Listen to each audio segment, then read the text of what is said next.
Shut up and sit down.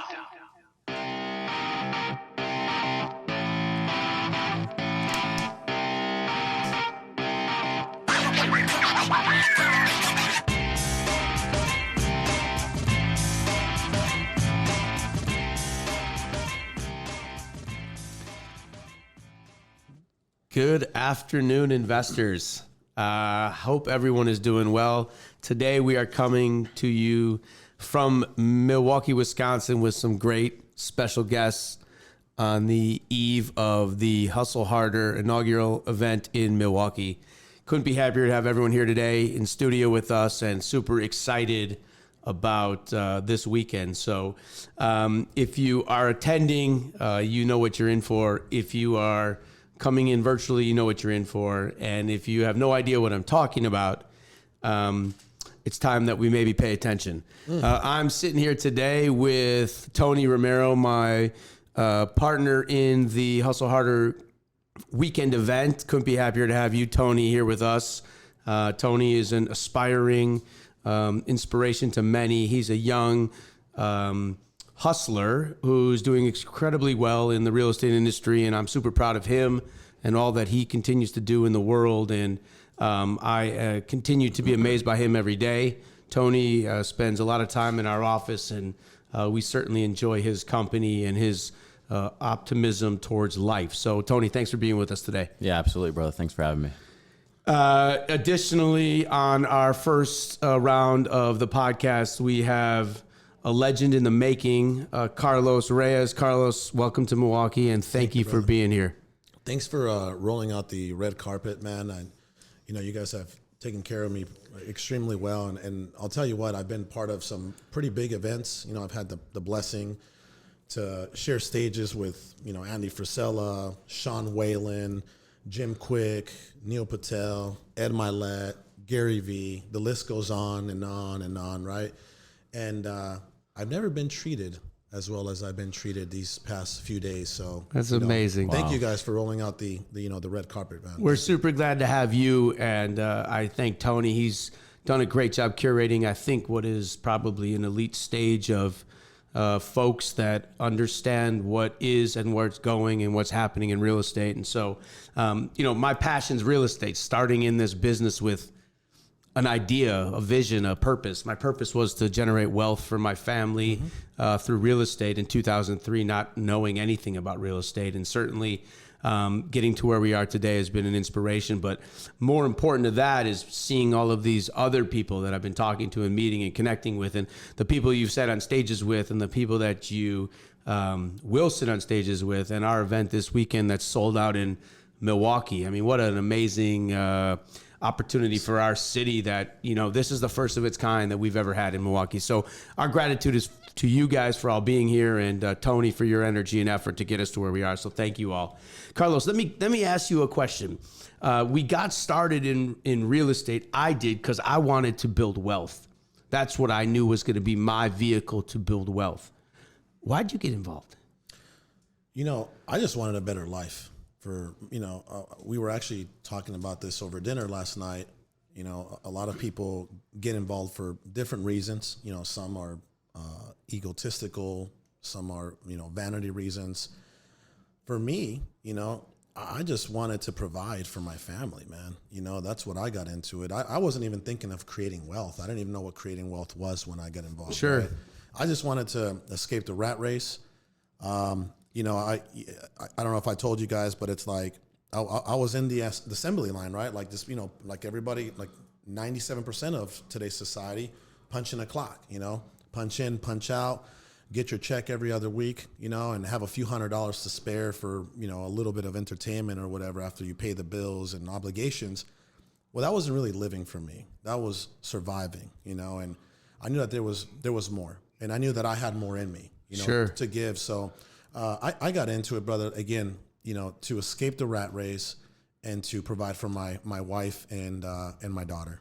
Yeah, so let's talk about that for a minute, because the rat race, where was your aha moment that you said to yourself, I want better, and I know I can be better or do better? Where did that moment come? Where Do you remember where you were sitting or what was Yeah. happening, or was the day a bad day, a good day? You were like, Yeah. man, the sun is shining and I'm about to go punch a clock and I'm pissed off. Yeah, so I had been working for a company in corporate America for 10 plus years, and I kind of promoted my way up pretty quickly. I freaking just climbed up that company ladder a lot quicker than I expected. I started as a 17, 18-year-old dude making 10.25 an hour. By the time I was 19 years old, I was already managing, one of their locations. I was a young manager. I got a lot of experience, managing other people. I started with a crew of like 2, and then eventually by the time that I was all said and done, I was managing like regions, Southwest region, Amazing. Texas, Arizona, California, up in Tacoma and Seattle. We had locations everywhere. But this is what happened. Even though I had worked my butt off and I was producing, or generating millions of dollars, not only through, my own book of business, but also through managing other people and helping them become very productive, performers, right? Brother, I never made more than like $70,000 a year doing that. Sure. And that I wasn't even thinking. I thought $70,000 was a good amount of money. You have to remember where I come from. Like, I'm from Mexico. I come from nothing. $70,000 is unheard of in Mexico, right? So anyway, man, I was working towards this next position that was going to get me from $70,000 to about $110,000. For 4 years, I was the number one guy, right? Okay. And as soon as the VP was about to take off, they were like, hey, you're going to get you got it. You're the only one working towards this. You've been, the numbers are there. You're ranked number one as far as, management every single year for 4 straight years. You're the man, right? You're the guy. So then I'm like, okay, I was feeling like, man, I was like, yes, I'm going to break 6 figures a year, right? My life's going to change. Yeah, right. Because, for 6 figures, believe it or not, I mean, I think we can all agree here that at one point, making $100,000 in a year meant a lot. That was the dream, right? Right? Meant a lot. For sure. Like, you're rich, right? Yeah. So I was like, okay, great. I'm up next. I put in my time. I put in the work. I've been training for this position for 4 years. Whenever they asked me to travel, I did. I missed Christmases. I missed Thanksgivings for this, right? And then they're like, once it got closer, they were like, hey, you're still going to get the job, but, we just have to interview other people to make it look like everybody had a fair shot at the job. And I was like, okay, all right. I wasn't liking where this was headed, right? Sure. Sure thing. The guy that was leaving, he gave away that position to one of his best friends that used to travel with him, that he used to, they were like they used to travel to Europe, and this guy was ranked like 15th in the company. I was number 1, and I was the only guy that was working and training to take over that position for 4 straight years. That guy for zero days, right? When that happened, brother, when they gave me the news of you're not going to get the job, that was probably your biggest blessing ever. It was, but at the time you don't know what you don't know. Right, Right, of course. For 2 weeks, they even said, hey, we understand if you're in pain, if you're hurt, if you're disappointed, take as much time as you need. It's paid. It's like, okay, we screwed you over already. Right. Go lick your wounds for a little bit, right? Sure. So for 2 weeks, man, I was like, I didn't come out of the master bedroom in my house.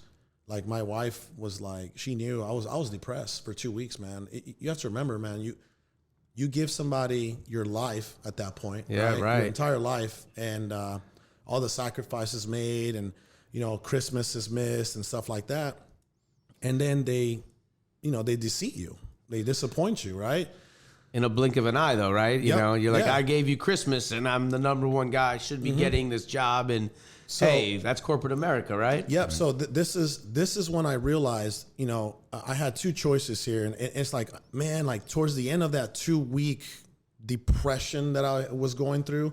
By the way, I watched Game of Thrones, like 6 seasons in 2 weeks. Sure. I was just depressed and watching Game of Thrones in my master bedroom. Like I wouldn't even come out to eat or nothing. Like my wife was like, man, this smells like balls in here, right? So anyway, towards the end of that 2-week thing, man, I started talking to God, and God started communicating. I don't know if it was like through spirit or through, I don't know, thought process, but it was like, hey, I got something bigger for you. Just trust me. I got something bigger for you. Just trust me. And the next thing you know, I run into a guy on social media called Nick Reyes. My guy. He's out of like, look at this. He's from Milwaukee. I grew up with Nick in the business. What are the odds that the dude that I saw like Alpha Home Flipping? Yep. Hey guys, it's Nick Reyes. You want to make money in real estate and with no money out of your pocket? You know what I mean? Like, right? I'm like, man, that sounds like I can hear his voice right now. Exactly, right? I texted with him this morning. I said, Nick, why are you not here? And he sent me a picture. He's in Marco Island or exactly. something. I love that man. Yeah, good man. So I started, I didn't have much money, and I read his book. It was called Flip. I read it in like one day, right? I was just so obsessed with the message he had, and everything he talks about how like he was up and then the crash happened, he went bankrupt, and you know what I mean? So I was like, the book told me to go put out bandit signs, and I started putting out bandit signs. The book told me to do door knocking, all that, right? I did everything Nick told me to do in that book. 6 months later, 2,400 bandit signs later in Phoenix, I got my first deal in real estate. Tell me about that deal. It was just $5,000. Just $5,000. But $5,000 was about what I used to make a month. Right. No, yeah, right. So I was like, damn, okay. So all I had to do was I talked to this seller. It was a Hispanic lady that had a rental, and she was one of those landlords that just didn't want nothing to do with it anymore. Right? Sure. She was like, hey, we can make a deal work, blah, blah, blah. Brother, I didn't know, I didn't have contracts. I didn't know how to run an ARV. I didn't know how to run an MAO. I didn't know how to run rehab numbers. I didn't know anything, but I was just kind of failing forward. What Nick calls rough draft moves. I was just making a bunch of rough draft moves, and I was like, you know what? I'll figure it out. Let me call somebody that may have a contract, right? Boom, got a contract. All right, let me just meet her at the Starbucks, have her sign. Damn, what am I going to do with this now? I can't take this property down, right? Right. So then I find a buyer on Facebook, and the guy's like, I'm not buying that. You locked it up way too high. And then I'm like, oh man, like this is not going to work. I already got this contract, right? And then I go, wait a minute. One of my good friends, Jared Vidalis, he's flipping 2 houses on the same street. Like this is God's like divine path, right? He's flipping 2 houses that are going to comp here very soon. So then I tell the buyer, hey brother, I know this doesn't look like a good deal, but I got a friend and he's flipping 2 houses, and that's going to comp, and that's going to bring that house up by like 30, 40,000, and then it's going to work. So that buyer took a shot on me. He's like, okay, right. I'm like, yeah, I'll take you to his projects. I worked really hard for that $5,000. Yeah, you also learned a lot, I'm sure. I learned a lot, and once I made that $5,000, I went back to work, and I told my vice president, I said, hey, I know that I've been giving you 10 plus years of my life from 7 a.m. to 7 p.m. Monday through Saturday, but I'm going to have to demote myself. I'm going to go. I can only work till 3 p.m. Wow. And they're like, well, what's going on, right? Right? Where are you going? Exactly. What changed? I'm sorry. Is it because you didn't get the position? Like what? I said, no, honestly, I'm trying to, build my own business. And she was like, okay. Like, good luck. Yeah, exactly. Okay. Yeah. We've heard this before from so many other people, right? And they always come back. And she's not wrong. A lot of people have been at that job for 15, 20 years. And you know what I mean? So anyway, I start grinding, man. I start getting deals. And about a year later, it took me, honestly, I could have left like 6 months after my first deal, but I was so scared. I was programmed and conditioned to be in that cage. You know what I mean? Oh, for sure. Right. So you got to be there at 7. You knew what was going on. Exactly. My body would get up, brush my teeth, take a shower, blah, blah, and drive, 40 minutes to work and clock in. And you know what I mean? Like think about 10 plus years. Your body has cellular memory, you know what I mean? Muscle memory, right? Do you remember the day that you didn't wake up and do that for the first time? I do. It was marvelous, man. It was. What was that feeling? But you know what? I woke up with more purpose. Yeah. Oh, I woke up yeah. with more purpose, you know, because I'm like, man, I'm now, it's like, now it's on me. Like, I got to go and generate money from air. You know what I mean? Right. And that's what I love about entrepreneurship, man. So let me switch roles for just 2 minutes, because you touched on a bunch of stuff. And, you know, one of the questions I get, I don't want to call being a veteran, but having been in this game for 20 years. You're definitely a vet. Starting down the road of all of these things. I talk to all of these different people from all walks of life, and everyone wants to better themselves, right? No one wakes up and says, I want to do worse. Everyone says, I want to do better. What do you say to the guy or girl? What do you say to the person that's in that dark bedroom with you right now, that hates their life, that hates their job, that can't figure out how to get to the next step? Because you had the moment with God as a religious individual. That was your path, and you saw all these Spiritual. Spiritual. But you're a spiritual individual. But then you go down the road of another individual who works every day for the post office as the postman drives by, or works for somebody, got a nice job, maybe making that $100,000 a year job, who comes home, doesn't have enough to provide for his family, or has not enough to save for his next future. Where does the motivation come, or what's your advice to them to say, you know something, guys? There's a path, right? And your path, which I didn't know, but I appreciate, is you went from 7 to 7 to 7 to 3 so you could spend the next 5 hours Sacrifices, yeah. figuring out your life. And you did amazing, which we're going to talk about as well. But share some insight to somebody, because this is going to sit on someone's ears who's in that dark cave right now. Yeah. Who hasn't left their bedroom because they're depressed, because life is not fair.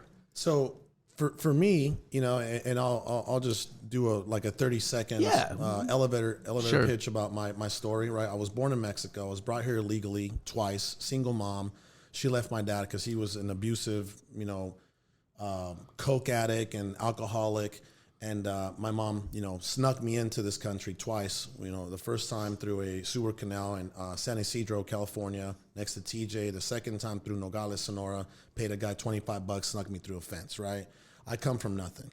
Now, what I do appreciate about where I come from is that, you know, I saw my mother make a decision. I saw my mother make the sacrifices. I saw my mother, you know, put in that hard work, right? So I witnessed her applying these habits, you know, these personality traits, right?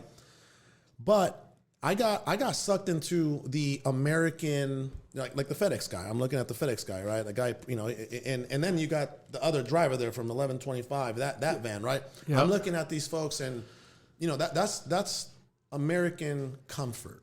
You know what I mean? 100%. I'm an immigrant, right?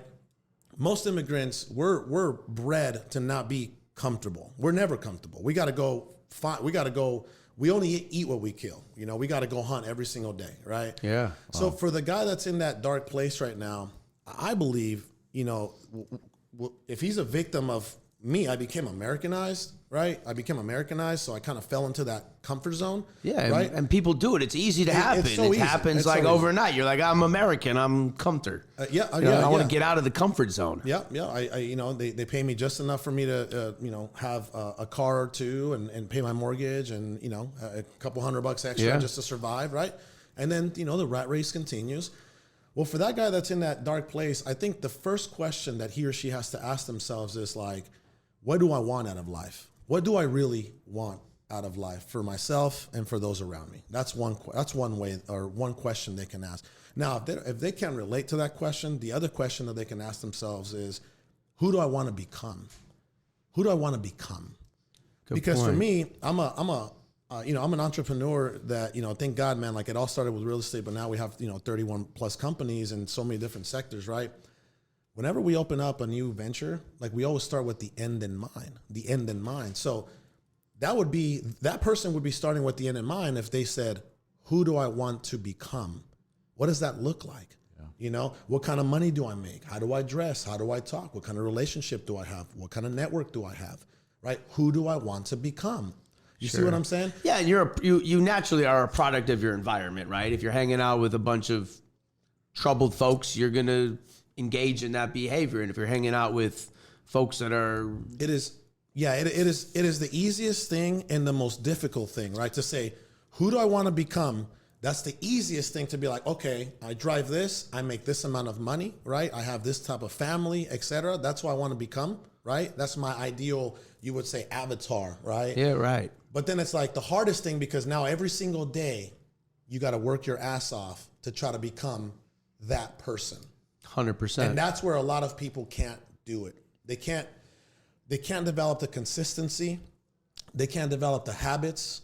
You know, they can't change their lifestyle. Well, it's easy to fall back, right? You fail, you know, you get in that day, you go out, I'm going to be great today. You shower, you put on a suit, you're going to go do something else. And then that night something happens and you regress relatively quickly. Absolutely. That's the American comfort. That's what happens to our society. And I see it, though, because I see a lot of hardworking folks that are out there that talk to us every day, and they want to be better, right? They're trying to do the right things, and then they don't. And then anything throws them a bill, unexpected bill. Correct. Unexpected, issue, family issue or personal issue. Boom. It's so easy to just victimize yourself and then justify you falling back into that trap. Yeah, today was the day that I got this, and because of that, this happened. It's easier to blame, something else, yeah, or someone else, than to take full accountability and be like, nope, it's on me, and I got to make the sacrifices. Yeah, and that's probably a good rule there, Carlos, is the buck stops with you. Mm-hmm. Buck stops with me. It doesn't stop with 30 other things that can create other distractions that you can easily blame, because those things,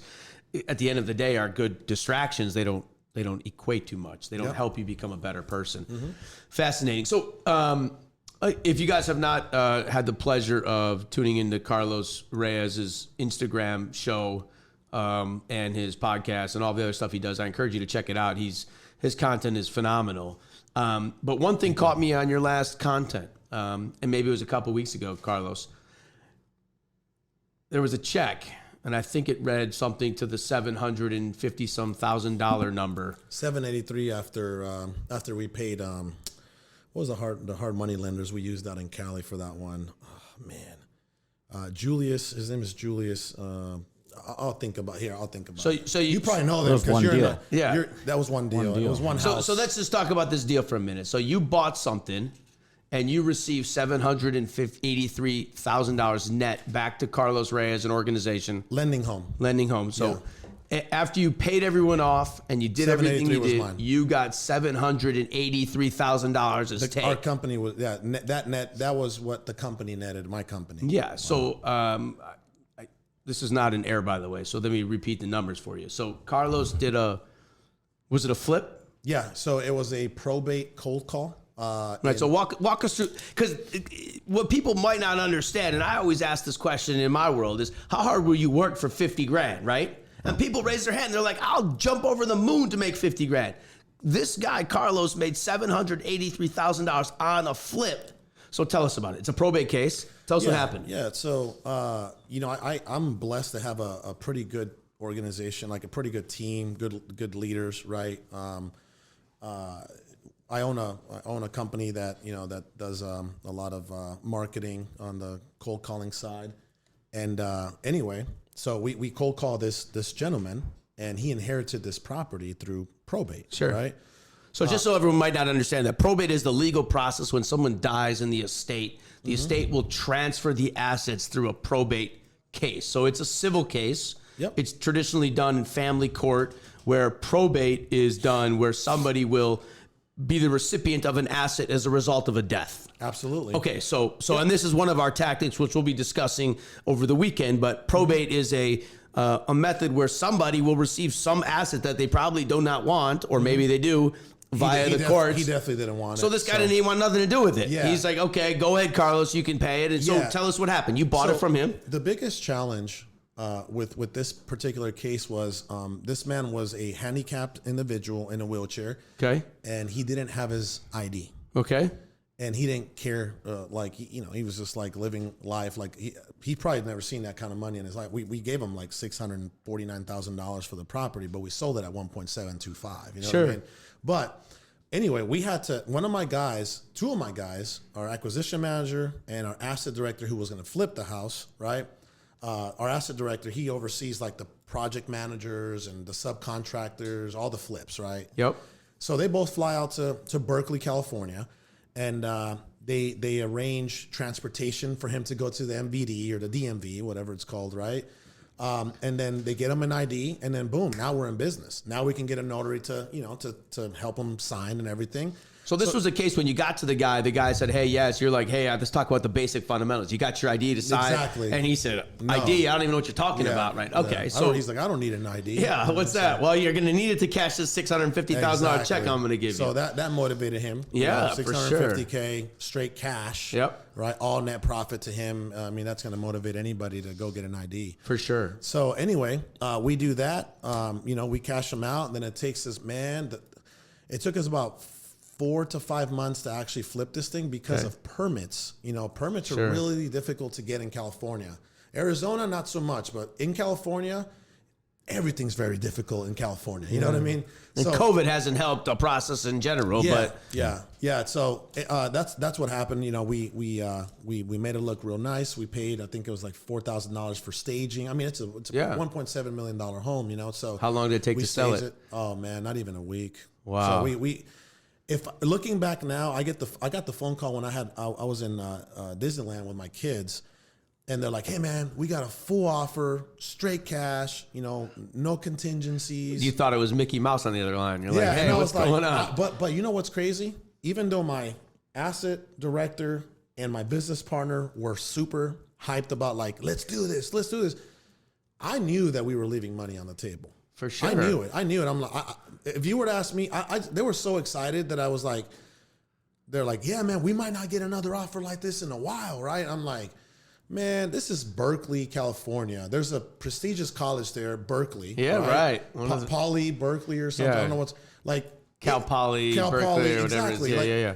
Houses, they don't go for sale in that neighborhood. Like it takes forever for something to even sell there, right? Like as far as for something to even come on sale, not to sell. And I knew that we had a winner in our hands, but I said, okay, well, we can probably get another 100 to 200,000, but you know what? All right, guys, if that's what you guys want, in this case, I'm like, fine, we'll make 783 instead of 900. You know what I mean? So then we got it done. Yeah. So I think people are probably trying to figure out what the hell just happened. And so I'm going to do a quick little replay for everyone. So Carlos, under his acquisition model, solicits probate cases or probate houses. Is that a fair statement? Yeah. So he has a network of his acquisition team that are looking for probates. Once again, this is a matter where somebody's looking for a death that has occurred, and the court has ordered someone else to take over possession of the asset. Mm-hmm. And so this happened to an individual, and Carlos found the guy who is now in possession of the asset, who didn't have an ID, flew out there to get him an ID, and then consummated the deal. The guy, happy recipient, received $650,000, and Carlos's team yielded $793,000. $783,000 of net profit. Mm-hmm. That's in one transaction. So the question becomes we made over $1 million that month. That was December. You made over $1 million in the month. Net profit. Yeah, net profit. Did a VA bring that lead in? The who? A VA? Yeah. Cold call. So a cold call. So when you say your efforts, so part of the challenge that I see every day in our world is people give up, right? They don't have the tenacity, right? They don't have the tenacity to hang with it, right? Because your VA that day made how many calls? Well, we have 30. Yeah, baby. Yeah, we there have 30. She is, 783. Yeah. I'm going to actually read it out there. 783,305 and the 14 cents. That's amazing. Yeah. So let's talk about that. So your VA, do people understand what VAs are? I'm not sure, but virtual assistants, right? So you have a network where people are calling. So in our world, right, Americanized world, right, people become lazy, right? Number one characteristic, we become lazy. For sure. And so entitled. And so after you've called 50 people who are on probate and they've all hung up on you, all 50 of them hung up on you, you guys stopped dialing, and Carlos's team called the 51st person and made $783,000. So the lesson I pull out of that, and the lesson maybe we share with folks, is you have to have a process, right? And you've built that process, which allows for, there is no stopping. There is no laziness. There is no, hey, today I'm taking the day off. There is none of that, right? Yeah. We're going 24/7. Well, you're in Milwaukee. Are you making any calls today? No. But is somebody?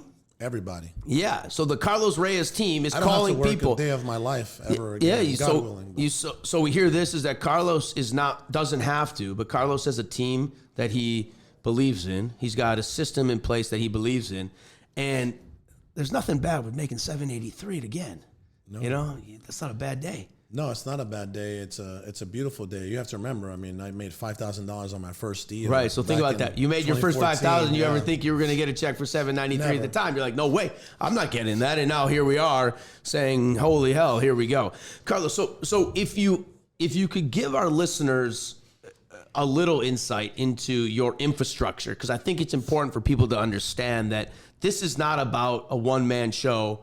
This is not about Carlos Reyes anymore, right? This is about Carlos Reyes' family, his peers that are working for him, his support network that's there, his team, right? The team is driven to be successful at this point, right? Yep. And there is, every day is uncomfortable because you make it uncomfortable so that nobody becomes complacent.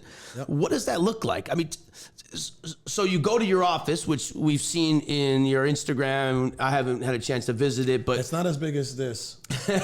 I was there. This is a great home. I appreciate you visiting here, but tell us a little bit about that infrastructure. Tell me, you've got VAs, you've got what else? What are we doing? Tell everyone a little bit. So we have we have a guy, a sales director that oversees the acquisition managers, and my acquisition managers are virtual. So just think about it though. When you say sales director, it's actually what you're buying, not what you're selling. This is so we're trying to buy houses, right? So it's an acquisitions. So your acquisition. So these guys are out there hustling to buy real estate. Yeah. So what we do, for first and foremost, our marketing is direct response marketing. Okay. Right? It's cold calling. It's pay per click, which is Google AdWords. Right. During Q2 and Q3, we do direct mail. We'll send out like about 100,000 pieces of mail every single month. Q2, Q3. 100,000 pieces of a mail. month. A month. A month. Yes. Q2, Q3. And what is it saying? It's saying, hey, we want to buy your house. If you're looking. It's the message, and we do. Sometimes we'll mix it up with postcards. Certain colors, pink or whatever. We beta test different. What would you call that? Just different postcards. So like an A and B testing of like what's going to go, what gets better results. We'll do that for like 30 days, maybe sometimes 45, 60 days to see which one's having a better response, right? And then we stick to that for the rest of the 2 quarters, or the Q2, Q3. Yeah. So those are our big 3. It's pay-per-click, it's cold call, and it's direct mail. Well, that drives in leads, right? Then those leads are addressed and nurtured by our acquisition managers, right? So when the phone rings, when the email comes in, does it sound like the fire alarm's going off and we got to get on this right away? Well, they have 2 minutes to get to that lead. So, folks, I'm assuming no one heard what he just said, but you have 2 minutes to respond. Yep. 2 minutes. So understand the vital nature is that when they hit submit, within 2 minutes, someone from the Carlos Reyes team is speaking to them to say, what would you like to sell? Absolutely. And think about this, guys. Urgency is the driver of all of our success. Yep. 2 minutes or you're tossed. You're not on the Carlos team anymore if you're going to spend 2.5 minutes to call someone back. And that, to me, is what makes you guys so darn successful. And something that everyone needs to understand is that urgency is the driver to what makes you successful. When they pick up the phone, they're like, I didn't even hit go yet, and you're already calling me.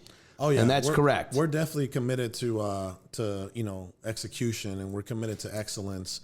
Right. And, that's just, again, my business partner and I, Sal, we're not comfortable, not one day of the week. We're not comfortable. We make the most amount of money there. Why should anybody else be comfortable? Right. You know what I mean? No, we're the ones driving up. We're the ones driving up in Rolls Royces and Lamborghinis. Yeah. Everybody's driving, whatever else they're driving, it's like, you can't be comfortable. If I'm not comfortable, you shouldn't be comfortable. Right. That's the best attitude right there. Absolutely. If I'm not comfortable, you can't be comfortable. Then you don't need to be here. That's really. right. Like, we don't put up with mediocrity. Yeah. So anyway, that phone rings, whether they, make a phone call or submit a intake form. Sure.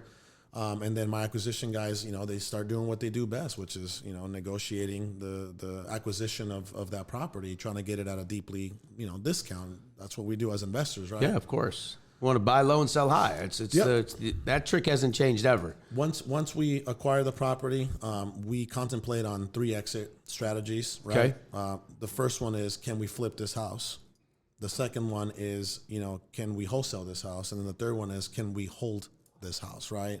And so just to go through the 3 strategies briefly, the flip is where you're going to go in, you're going to do the full remodel or remodel the property, rehab the house, and then put it on the open market for sale. Yeah.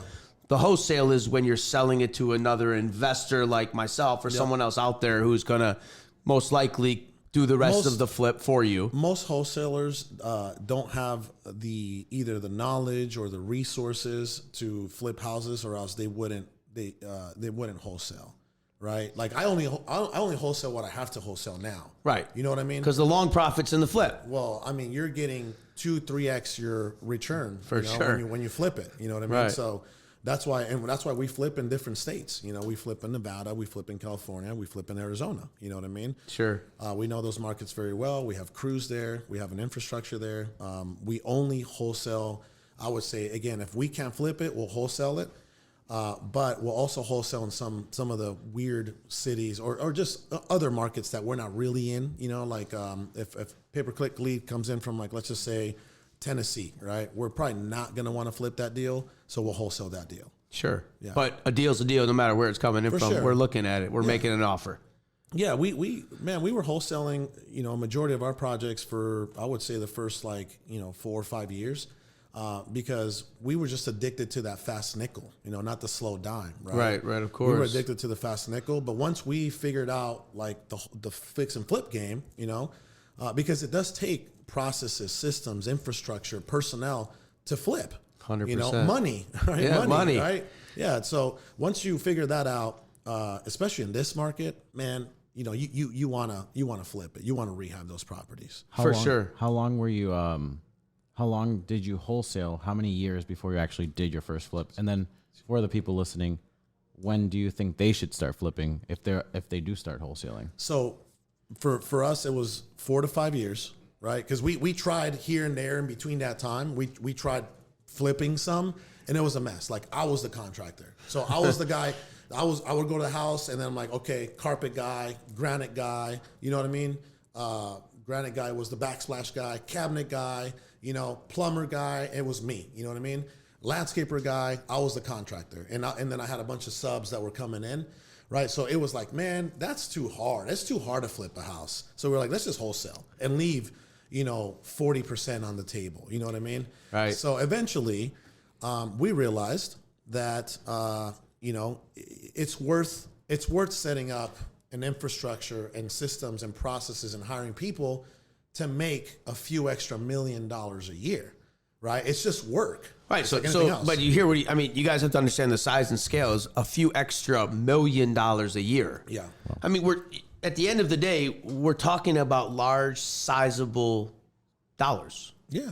It's not. You just. So, I mean, imagine the guy that's going to say, "I'm going to leave $3 million on the table They because will if they wholesale a year. right, I'm going to leave the $3 million because it's too much work." These guys are leaving $3 to $5 million every year. I know. Yeah, Well, I was going to ask that too. Well, they said to us, we're going to get to them because at lunch I talked to the gentleman you guys can't see on the podcast, but they're standing over in our room today, and they're toying with the idea of the flipping, and they're recognizing it, right? But you also have to get from A to B to know that there's something in between there that you got to figure out how to get better. And you're not going to be able to set up like an infrastructure in every city because first and foremost, anybody has ever had construction crews, you know that a lot of them are liars and a lot of them are not dependable. You know what I mean?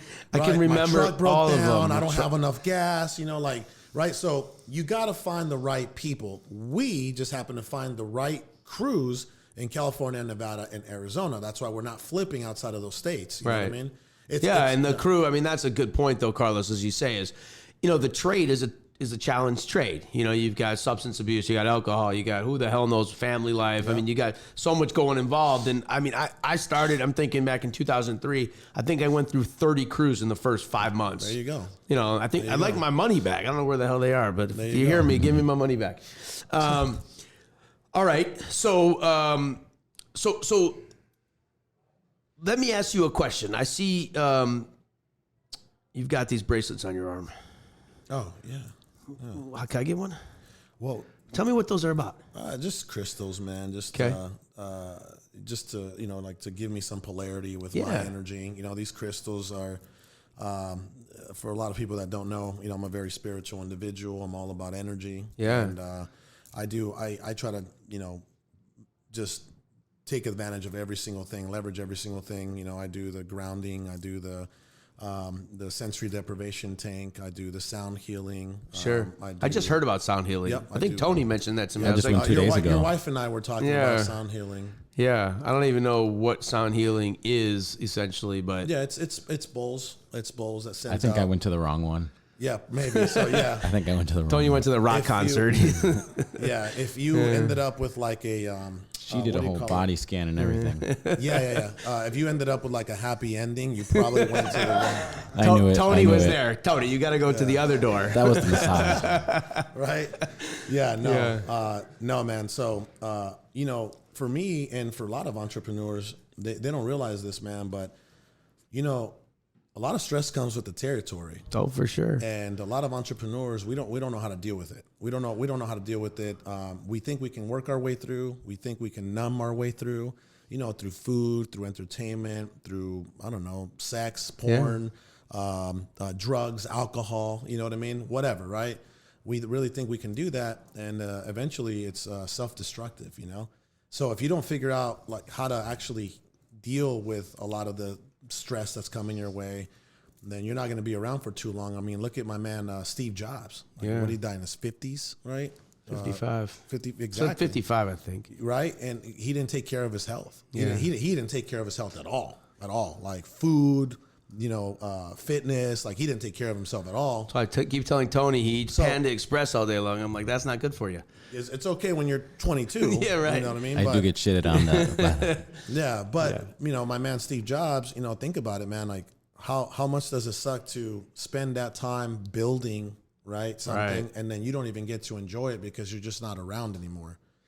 Yeah, so you touched on something that's actually pretty intriguing to me as a guy who has a lot of people involved in our organization, who has a lot of infrastructure.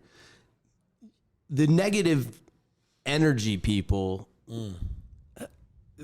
cause you 90% of your problems, in my mind, right? Mm-hmm. And so I always wonder, you know, for a guy who's as spiritual as you are and thinks the way you think, which is positive and uplifting, what happens when you run into the negative person in your infrastructure? What happens when you are going through, someone's having a negative day or a down day? What are you doing as their leader, Carlos, to say, hey guys, I got to get you out of this, or I got to help you? How do you do that?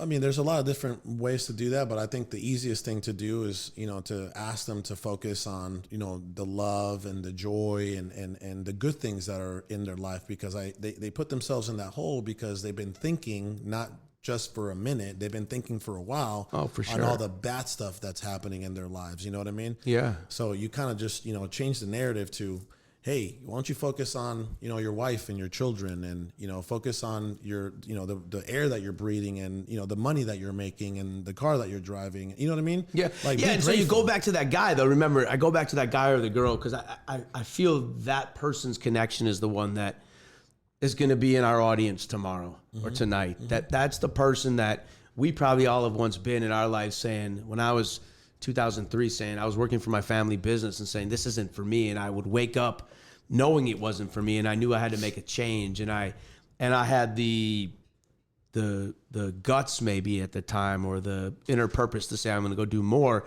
You know, what do we say to those people? Because our industry is open to everybody. This is a 24/7. You can come in, and there is no barrier to entry, right? You can start tomorrow in the business, right? Yeah. How do you get that person who's in their dark place, who's coming tomorrow, who bought a ticket to come to this amazing event that we're putting on in Milwaukee, and say, tomorrow, when you leave here on Sunday, when you go back to your world, instead of going back to the routine that you're in, let's turn left. And let's be better about ourselves. And how do we get that person? Because that's the person I want to grab, right? That's the person I want to say, we got opportunity for you. Let's go get it. Yeah. So remember earlier when I said, you know, who do you want to become? You know? Right. And it's like, what do you want out of life? And what are you willing to do to get it, right? Like, what are you willing to do? A lot of people don't understand, like, there's a lot of sacrifices that have to be made. You know, when the going gets tough, it stops, right? It stops there. And our industry has a lot of pros and cons because of the low barrier of entry. For sure. You know, our industry is filled with, and I've said this time and time again, unfortunately, man, you know, I've realized this because I've been in it long enough, and I know everybody from California to Florida up to New York and, you know, all the way across to Seattle. Our industry is filled with a lot of hustlers that never mature and graduate from that level, from that mindset. They never grow. Right. They never grow past that level. It's just, And whatever that level is that they get to, right? I mean, they could get to various different spectrums on the level. But okay, let me just explain. You can make millions of dollars in our industry and still not grow. yeah, oh yeah, Right? Mentally, spiritually, you know, with your family, you know, with the people around you, the way that you're serving the world, the way that you're showing up. Because where we come from, a lot of people in the wholesale space, right? We come from where? We come from nothing. We come, you know, we're hustlers, and we never go from hustler to business owner. You know what I mean? Once you go from hustler to business owner, right? Everything starts to change, but you can't get to that next phase unless you outgrow what? Like all your bad habits that you were programmed and conditioned with. You for know? sure. Right? All your limited beliefs, all your ego, all your pride, all your friends, you know what I mean? All that. It's very difficult to do that, man. And I'll give you another example. No, it's why it's as difficult as it probably gets. It's the one percenters get it done. Then let me just say this, right? There's something I learned from one of my personal development coaches not too long ago. She says, the same cocoon that makes a butterfly also makes a moth. See, right? So the same cocoon, right, that makes a beautiful butterfly that lives in light also creates a moth that lives in darkness. You know what I mean? For sure. So our cocoon can be, you know, real estate wholesaling or investing, but then what's going to happen after that? Is that where it ends? You know what I mean?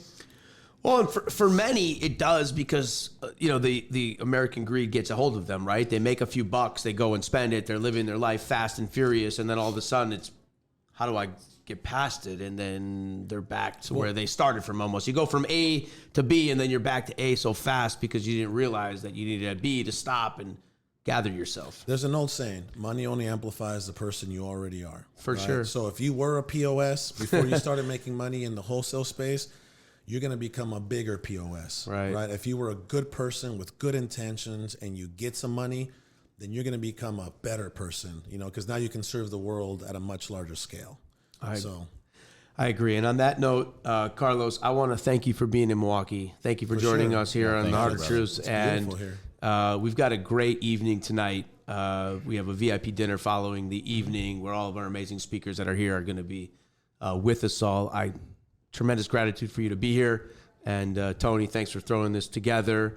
And looking forward to a great weekend. So thanks for being with us, and welcome to Milwaukee. For sure. Lives are going to be changed tonight. You've Absolutely. been a great role model for a lot of people. And Thank you, brother. Can't wait to see it. Thank you. I'm going to bring it tonight. You'll see. I can't wait. Right. We're going to have fun. Thank you, guys. Yes, sir.